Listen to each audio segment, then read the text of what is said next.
जाय दावराय देख्रेबा हाग्रामाखौ डिफेन्सिभ होगासिनो दङ, जाय दावराय देख्रेबा ट्राइबेल बेल्ट एन्ड ब्लकनि बाथ्रा बुंगासिनो दङ, बे दावराय देख्रेबानो हाग्रामाखौ दिनै ट्राइबेल बेल्ट एन्ड ब्लकखौ गैया होननानै बुंनो थाखाय इनस्टिगेट खालामबोदों। बेखौ जोङो मोजाङै मिथिखागौ। BPF हान्जाया मा खालामदों? जोंनि सरकारनि एगेन्स्टै सेन्ट्रेल सिलेक्सन बर्डनि एगेन्स्टै, मानोना सेन्ट्रेल सिलेक्सन बर्डखौ हाग्रामाया बै समाव इलिगेलि 12 जन मेम्बार खालामनानै सेन्ट्रेल सिलेक्सन बर्डखौ दादोंमोन। सोर सावनो नागिरदों? अमर सिंह ब्रह्मआ सोर? आंथ' सिनाया बहानि। सोर सावनो नागिरदों? अमर सिंह ब्रह्मआ सोर? आंथ' सिनाया बहानि। गादा गुदा सिखारि मानसि फैदों, आं बेखौ मिथिया। बेथ' सिखारि टाइपसोबो जानो हागौ, मानसिफ्रा बुंलाबायनाय खोनादों। दा बेफोरबायदि मानसि बहुद थाङो, रावहाबो मोन्थाय गैया बेफोरबायदि एकर्डखौ सावलायनो हानाय। एकर्डखौ सावनाय माने गभर्नमेन्ट अफ इन्डियानि एगेन्स्टै थांनाय, एकर्डखौ सावनाय माने गभर्नमेन्ट अफ आसामनि एगेन्स्टै थांनाय। एकर्डखौ सावनाय माने जोंनि डिसिप्लिननिफ्राय प्रिन्सिपलखौ, जोंनि जा माने आब्रुथि, बेखौ सावनाय। गतिके बयहाबो मावनो मोन्थाय दङ, बिनि फिथाइखौ मोननो थाखाय, लानो थाखाय रेडि जानानै थाथों।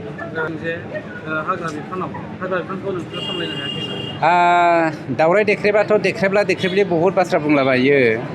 मानोना बिथांनि आखुथायानो जेब्लायबो नेगेटिभनिफ्रायसो स्टार्ट जायो। बिथांनि स्पिचआनो पजिटिभ नंखाया, नेगेटिभनिफ्रायसो स्टार्ट जायो। जाय दावराय देख्रेबा हाग्रामाखौ डिफेन्सिभ होगासिनो दङ, जाय दावराय देख्रेबा ट्राइबेल बेल्ट एन्ड ब्लकनि बाथ्रा बुंगासिनो दङ, बे दावराय देख्रेबानो हाग्रामाखौ दिनै ट्राइबेल बेल्ट एन्ड ब्लकखौ गैया होननानै बुंनो थाखाय इनस्टिगेट खालामबोदों। बेखौ जोङो मोजाङै मिथिखागौ। गतिके दावराय देख्रेबनि सायाव एसेबां बुंनांगौ होननानै आं साना।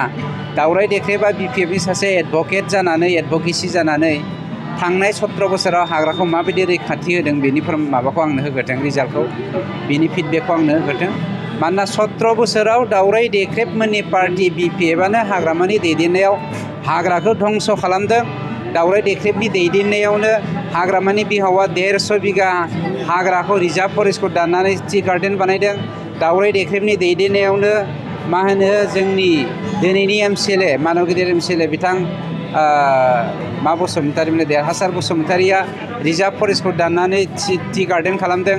हाग्रामानि दैदेननायावनो, दावराय देख्रेबनि दैदेननायावनो 20,000 हेक्टरनिख्रुइबो बांसिन फरेस्टखौ धंस' खालामनानै बिथांमोना टि गार्डेन खालामदों। बेवहाय रायजो राजाफ्रा मोजां बुंनो हाखायो।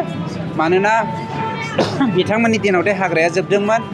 बिथांमोननि फोजोबनो नागिरनाय हाग्राखौ जों दे संरैखा हैदों, संरैखा होगासिनो दङ। बिथाङा बुंनायनि सिगां रायजो राजानियाव थांनानै खबर लाहैग्रोबानो जाबाय। बिराद मोजां कुइसन। दावराय देख्रेबखौ धन्यबाद होयो आं। रायजो राजानि सिगाङाव दिनै आं मोनसे बाथ्राखौ फकास खालामनो खाबु मोनबाय।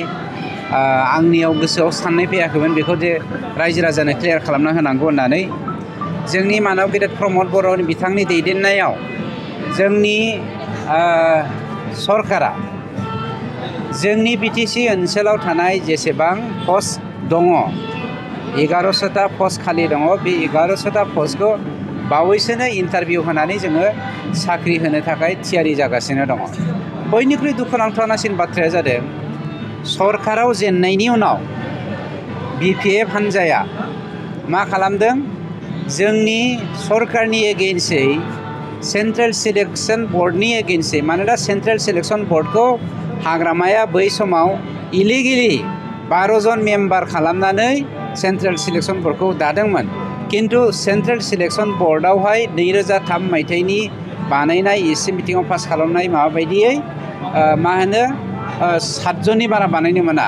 जायनि जाहोनाव बिथांमोना हाइकर्टआव होदोंब्लाबो 24 आगस्ट 2020 मायथाइयाव हाइकर्टआव PIL होदोंबाबो बिथांमोना साक्सेसफुल जानो हायाखै।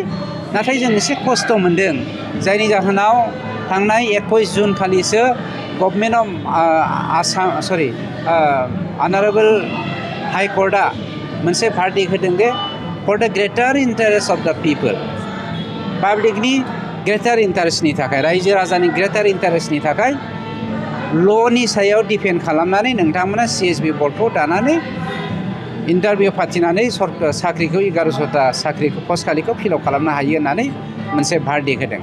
दानिया बाथ्राया फैदो, 1100टा पस्टखौ होनो थाखाय सोर गोसो दङ सोर गोसो गैया नङा होमबा बिपिएफआ जे गोसो गैयामोन जोंनि माने लेखा गोरों सेंग्रा सिख्लाफोरखौ जाम्बा जानानै थाथों बै 17 बोसोराव जेरै हाग्रामा मोना दावराव दावख्रेब मोना लेखा गोरों सेंग्रा सिख्लाफोरखौ जौ लोंहोनानै जुवा गेलेहोनानै मेलायाव थांहोनानै एन्टि ससियेल एलिमेन्टआव इनभल्भ खालामनानै जोंनि समाजखौ डिस्ट्रय खालामदोंमोन मानोना दावराव देख्रेब मोना हाग्रामा मोना माफा लेवार माफा सिखो थै सोबग्रा बिसोरो हारिखौबो सोबनानै हारिखौ अमा गादिला होनानै फोजोबनो थाखाय टारगेट लादोंमोन बिनिफ्राय दिनै मानब गेदेर प्रमद बर' बिथाङा रैखाथि होनो हादों बिथांमोना होनदों 1100 पस्टनि अनगायैबो बिथांमोना बेसेबां साख्रि होखो होननानै जोङो बुंनो नागिरदों हाग्रामानि दिनावनो टेट पास जानाय सेंग्राफ्रा गोबाङानो साख्रि मोनाखैमोन खिन्थु जोङो 851 सा टेट पास जानाय सेंग्रा सिख्लाफोरनो साख्रिखौ होनो हादों जोंनि बे 3 बोसोरनि बैसोआव अबिबि फोरोंगिरि 1999 मायथाइयाव अपारेशन ब्लेकबोर्ड होननाय मोनसे आसनिनि गेजेरजों आसाम सरकारा मा होदोंमोन साख्रि होदोंमोन बे अबिबिनि थालांनाय 915 सा फोरोंगिरिफोरखौ जायफ्रा बिना फैसायै बिना बेथनै खामानि मावबाय दंमोन बिसोरनो जोङो 915 सा मानसिनो फोरोंगिरिफोरनो अबिबि फोरोंगिरिफोरनो जों साख्रि होनो हादों जोङो कम्पेन्सेटेड ग्राउन्डआव 102 सा फोरोंगिरि होनो हादों आरो जोङो 40 सा एसिस्टेन्ट प्रफेसरनो जोङो साख्रि होनो हादों जोंनि दिनाव साइन्स स्ट्रिम खुलिनानै बेनिफ्राय सेंग्रा सिख्लाफोरनो साख्रिखौ होनो हादों जोंनि बे 3 बोसोरनि बैसोआव अबिबि फोरोंगिरि 1999 मायथाइयाव अपारेशन ब्लेकबोर्ड होननाय मोनसे आसनिनि गेजेरजों आसाम सरकारा मा होदोंमोन साख्रि होदोंमोन बे अबिबिनि थालांनाय 915 सा फोरोंगिरिफोरखौ जायफ्रा बिना फैसायै बिना बेथनै खामानि मावबाय दंमोन बिसोरनो जोङो 915 सा मानसिनो फोरोंगिरिफोरनो अबिबि फोरोंगिरिफोरनो जों साख्रि होनो हादों जोङो कम्पेन्सेटेड ग्राउन्डआव 102 सा फोरोंगिरि होनो हादों आरो जोङो 40 सा एसिस्टेन्ट प्रफेसरनो जोङो साख्रि होनो हादों जोंनि दिनाव साइन्स स्ट्रिम खुलिनानै बेनिफ्राय पोस्ट ग्रेजुवेट टिचार होनो हादों जोङो 95 सा आरो नै बावैसोनो जोंनो 1100टा पस्टखौ जोङो होनो थाखाय रेडि जाना दं 1100टा पस्टनि अनगायै नोंथाङा साननानै लाय 850 सा टेट टिचार बिसोरनो जों साख्रि होदों माखासे थालांबावदों न' डाउट मानोना हाग्रामा मोना टेट पाथिनानै सासेनोबो साख्रि होनो हायाखै बेखौ जों दा होदों हाग्रामामोननि समाव बिटिसि सरकाराव बै समाव 17 बोसोराव फोरोंगिरिफ्रा 15 अबिबियाव मोननाय फोरोंगिरिफ्रा पेमेन्ट गैयालासेनो दरमा गैयालासेनो साख्रि मावनांदों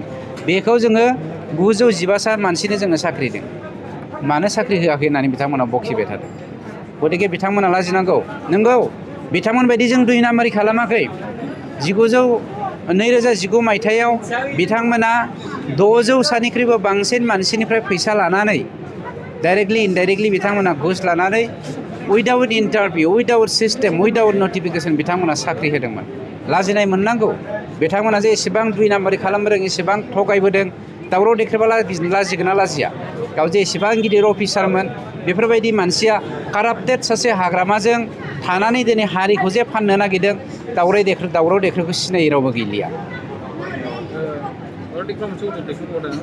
हाग्रायाव सासेबो मानसि गावथार जायैखौ बाददों बेसेबां जे सेंग्रा सिख्लाफ्रा बोलि होनांदोंमोन बिपिएफनि समाव बेनि हिसाबा जोंनाव दं गोनां जायोब्ला नोंथांमोननि मिडियायाव दावराव देख्रेबजों आं टक श' खालामनो रेडि जादों नोंथाङा बे इनफरमेसनखौ हरबानो जाबाय